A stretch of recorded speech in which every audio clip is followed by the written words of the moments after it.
So he says, were you listening to me, Neo, or were you looking at the woman in the red dress? This is a clear reference to the occult concept of the Scarlet Woman, and it represents the base desires. It represents staying in ego consciousness, being distracted, having your work put to the back burner due to distractions, things like that.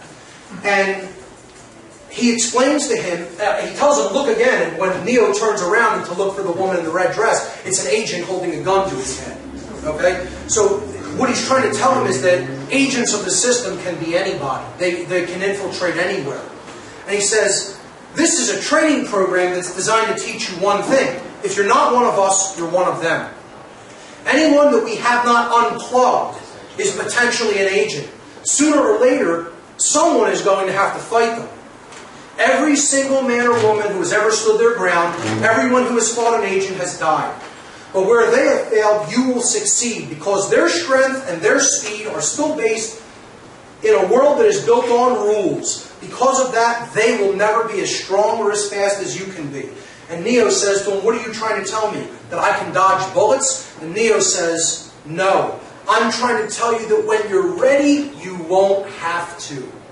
That this will not have to come to a hot revolution if we can do it in consciousness. If we get to a level of consciousness where we stop holding on to our attachments to this control system, we won't have to do this with a war.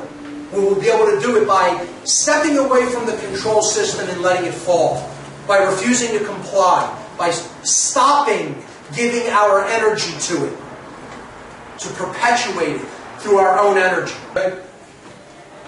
So, the next scene is about Cypher. He's one of the crew on the Nebuchadnezzar, Morpheus' ship.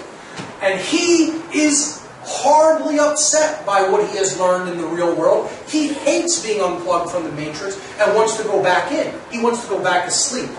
He wants to just live out his life and just feed his base, ego-driven desires and not pay attention to the truth and not try to change because he doesn't have the will to do it.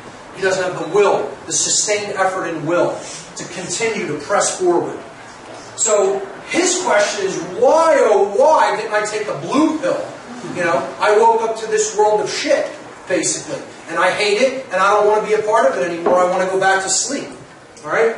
So his concept is ignorance is bliss, and he makes a deal with the machines that if he gives up Morpheus, if he betrays Morpheus and gives him up to the machines so they can get the codes that they need to attack the last human city of Zion, which we'll talk about later, that his body will then be actually physically reinserted into the Matrix, will be found in the real world and physically reinserted into the Matrix. And he's doing this for a deal that he'll be made someone important and rich, like an actor. We'll take questions afterward.